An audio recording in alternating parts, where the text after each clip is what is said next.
बिस्मिल्लाहिर्रहमानिर्रहीम। अस्सलाम वालेकुम।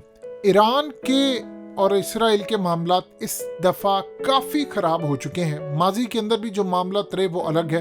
इस वक्त इसराइल के वज़ीर दिफा वो अमेरिका पहुँचे और उन्होंने लॉयड ऑस्टिन को सामने बिठाकर ये धमकी देते हुए कहा था कि हम ईरान पर अब हमला करने जा रहे हैं, आप पीछे हट जाएं। और ये जो आप टॉक्स कर रहे हैं ईरान से, इसका कोई नतीजा नहीं निकलना। आप ईरान के साथ मामला तय करेंगे, ईरान को पैसा मिलेगा, वो तरक्की करेगा और मजीद वो दहशतगर्दी करेगा हमारे खिलाफ। उन्होंने कहा आप पीछे हट जाएं, हम हमला करने जा रहे हैं और हम इस टॉक्स को किसी सूरत नहीं मानते। छोटा सा ईरान है, दुनिया के नक्शे पर देखे तो खजूर की गुठली जितना आपको मैप में भी नजर नहीं आएगा। और ताकत उसकी देखिए कि दुनिया के सुपर पावर के जो वजीर दिफा है, 4 स्टार जो जनरल है, उसको सामने बिठाकर कहता है कि हम तुम्हारी ईंट से ईंट बजा देंगे आप अगर हमारे मामलात में मुदाखलत कर दे। यानी इस लेवल की धमकी है। इस वीडियो की अहम डिस्कशन चलती रहेगी, लेकिन आप सबसे पहले वीडियो को लाइक करें, हकीकत टीवी के बैकअप चैनल हकीकत टीवी 2.0 को सब्सक्राइब कर लें और बेल आइकन पर जरूर क्लिक करें। अब आप अंदाजा कीजिए करने क्या जा रहे हैं। और साथ ही उन्होंने इसराइल की फौजों को ऑर्डर जारी कर दिया है कि अलर्ट रहें, मैं आऊँगा और फिर उसके बाद जो हमले हैं वो उस पर तैयारी करें।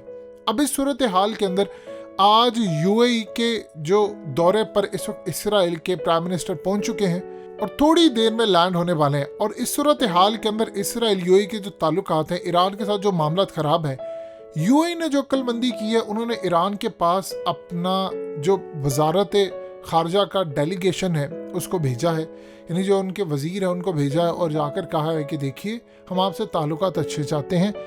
इसराइल को हमने तस्लीम किया है, इसका ये मतलब नहीं है कि हमारे आपके साथ कोई मामला ख़राब है। हम आपसे कोई लड़ाई नहीं चाहते, हम आपके साथ ताल्लुकात बहाल चाहते हैं, हम सबके साथ चाहते हैं और ये ओपन फोरम है।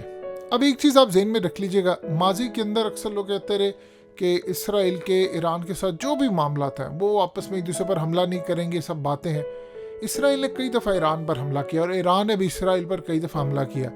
इसराइल को डर ये है कि अगर इनको मिसाल के तौर पर वो पैकेज रिवाइव हो जाता है, $150 अरब मिलता है, तो एक तो जो ईरानी करेंसी है वो मजबूत हो जाएगी, दूसरा इनके पास इतना पैसा होगा ये पहले से ज़्यादा मजबूत होंगे और ये काम ये करेंगे कि सबसे पहले वो शाम के अंदर जो मिसाल के तौर पर उन्होंने हिजबुल्लाह के ज़रिए हो या फिर उन्होंने हमास को जो भी चीज़ें देनी हो, उन्होंने इतना उनको मजबूत किया कि उन्होंने इसराइल के परखच्चे उड़ा कर रख दिए। हालिया जो आपको याद होगा इसराइल और फ़लस्तीन की लड़ाई हुई थी जब उन्होंने मस्जिद अक्सा को गिराना था।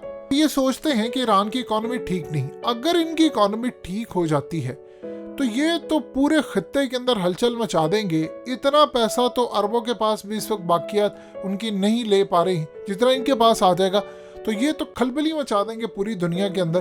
तो इस सूरत हाल के अंदर अब वो करने जा रहे हैं हमले। ये देखिए, अगर तो फुल स्केल वार नहीं होती तो कम से कम वो करेंगे बड़े साइबर हमले, जिसमें उनके कई शहरों में वो तबाही मचाएंगे, हमले करेंगे। और याद रखिएगा, ईरान के अंदर हालिया जो हमले हुए थे साइबर में और उनके जो साइंटिस्ट भी मारे गए थे, असल में वो ईरान के अंदर जो बगावत पर उतरे हुए हैं, लेकिन वो छुप कर करते हैं। उन्होंने इसराइल के साथ मिलकर ये पूरा प्लान किया था, टेक्नोलॉजी यूज़ की थी और हमला हुआ था।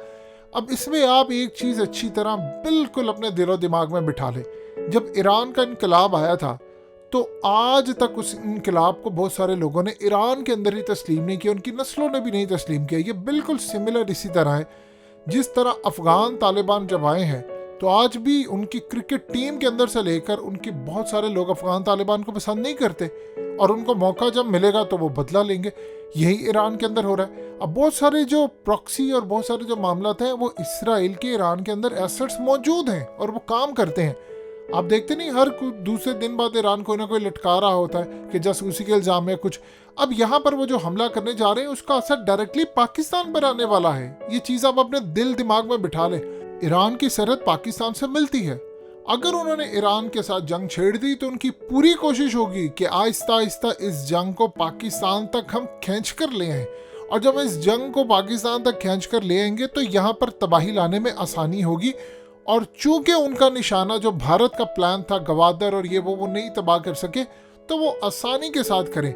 अब इस सूरत हाल में अगर कोई ये समझ रहा है कि हमले नहीं होंगे तो ये बिल्कुल स्टूपिड सी बात होगी, क्योंकि हमले करने हैं इसराइल ने, और इसराइल ने छोड़ना नहीं है। ये बात अपने दिल और दिमाग में बिठा ले, कतन इसराइल ने नहीं छोड़ना, और वो हमले कर रहेगा, चाहे साइबर हमले करे, कुछ भी करे। और एक चीज़ आप ज़हन में रखिएगा, हालिया चाइना और रशिया की जानिब से इसराइल को वार्निंग दे दी गई है कि आप ईरान पर हमले ना करें, क्योंकि इस दफ़ा ईरान के अंदर रशियन सैटेलाइट हो या फिर चाइना की टेक्नोलॉजी हो, उनके वर्कर्स हो, उनका पैसा हो, प्रोजेक्ट्स पर काम हो रहा हो, ये सब कुछ वहाँ पर मौजूद है। तो वहाँ पर जो इन्वेस्टमेंट है चाइना की, उनको भी नुकसान पहुँचेगा और ये पाकिस्तान को भी पहुँचाने की कोशिश करेंगे। रशिया और चाइना अब उन्होंने ऑलरेडी वार्निंग जारी की है इसराइल को, और वो कोशिश करेंगे कि शाम से जाकर हमला करने की कोशिश करें, जिस तरह पिछली दफ़ा उन्होंने मुसलमानों के लिए एक सरप्राइज मोमेंट दिया था। देखिए, ये जो मोमेंट था ये बड़ा ही कमाल था, बहुत ही आला था। उसमें उन्होंने इसराइल को कहा था कि आपने अगर स्टेटस को मस्जिद अक्सा का, यानी जो चलता आ रहा है मामला, वो बदलने की कोशिश की तो फिर आप हमले के लिए तैयार रहें, हम आपको पूरी तरह इसका जवाब देंगे और बदलने नहीं देंगे। ये छोटी स्टेटमेंट नहीं थी, और इंड से इंड बजा दी थी स्टेटमेंट ने। उसके बाद आप जानते हैं अरब वर्ल्ड में से किसी ने कोई मदद नहीं की, तुर्की में से कतन कोई मदद नहीं हुई, इवन के पाकिस्तान ने वैसे कोई आवाज़ नहीं उठी। और याद रखिएगा, एक सबसे बड़ी जो आवाज़ से अगर कहीं से उठी थी तो वो मलेशिया से उठी थी। अरबों को शौक नहीं था, दुनिया पाकिस्तान को कह रही थी, पाकिस्तान ने खुद कोई जवाब नहीं दिया। तो इस सूरत हाल में याद रखिएगा, आने वाले वक्त के अंदर ईरान के साथ जंग उन्होंने इसलिए करनी है कि उसके बाद हमास कमज़ोर हो जाए, हमास के साथ साथ फिर शाम के अंदर मामला कमज़ोर हो तो हम इजीली मस्जिद अक्सा गिरा सकें। देखिए, मुसलमान मुल्कों में उनको कोई किसी से कोई लेना देना नहीं है, उनको जो पहला टारगेट उनका वो है मस्जिद अक्सा। वो कहते हैं मस्जिद अक्सा गिरा देंगे तो फिर हमारा मसीहा आएगा। लिहाजा इस सूरत हाल के अंदर मस्जिद अक्सा को बचाने के लिए हमास आगे आती है, हमें हमास को टारगेट करना है, उनको ईरान बैक करता है, उनको हिजबुल्लाह बैक करती है, और ज़रूरत पड़ने पर पाकिस्तान भी आगे आ सकता है। ये जो OIC का नाम नेहाद ही सही रह गया है थोड़ा बहुत, इनको भी हमने ख़त्म करना है। और फिर इस सूरत हाल के अंदर आप देख लें कि पाकिस्तान के अंदर OIC का इजलास हो रहा है। सो ये तमाम की तमाम जो चीज़ें हैं, उन्होंने अमेरिका को वार्निंग जारी कर दी है कि आप पीछे हटे, हम हमला करने जा रहे हैं। साइबर हमला हो या रॉकेट मिसाइल से हमला हो या कुछ भी हो, इस दफ़ा अगर ये लड़ाई होती है तो फिर याद रखिएगा चाइना खामोश नहीं बैठेगा, क्योंकि उन्होंने बड़ा बर्दाश्त कर लिया है। अब वो ये देख रहे हैं, मिसाल के तौर पर ये जो पाकिस्तान के अंदर हुआ, अब TTP का क्यों मामला हम इस वक्त तय कर रहे हैं, हमने क्यों अफगान तालिबान को ऑन बोर्ड लिया है? इसलिए ऑन बोर्ड लिया है कि चाइना चाहता है कि मामला हल हो। उन्होंने अफगान तालिबान को कहा है कि देखिए, अब इस मामले को हल करेंगे तो हम इन्वेस्टमेंट देंगे अफगानिस्तान में, तो आप अगर ये मामला हल करेंगे तो हम आगे आएंगे। अब वो चाह रहे हैं कि अमेरिका के जितने इत्तेहादी हैं, चाहे वो इसराइल है, भारत है, सबको हमने ठिकाने लगाना है। और आप देख लें, नेचुरल एक ब्लॉक बन रहा है जिसमें पाकिस्तान है, ईरान है, अफगानिस्तान है, ये आहिस्ता आहिस्ता फॉर्म होता जा रहा है। सिर्फ प्रॉब्लम यह है कि पाकिस्तान के पास उस तरह की लीडरशिप नहीं है जो जनरल ज़ियाउल हक के दौर में हुआ करती थी। जनरल ज़ियाउल हक के दौर की जो लीडरशिप थी, उन्होंने तो ईंट से ईंट बजा दी थी इसराइल की और अमेरिका की, और फिर देख लीजिए हमारे ही अंदर से गद्दार इकट्ठे किए, और फिर उसके बाद उन्होंने हमें जो नुकसान पहुँचाया है, तारीख में इसकी कोई मिसाल नहीं मिलती। अब ईरान के साथ भी ये मामला था, और देखिए किस जानी मामला ज़्यादा, क्योंकि इस दफ़ा चाइना और रशिया ईरान के साथ बाज़ाब्ता तौर पर खड़े हैं।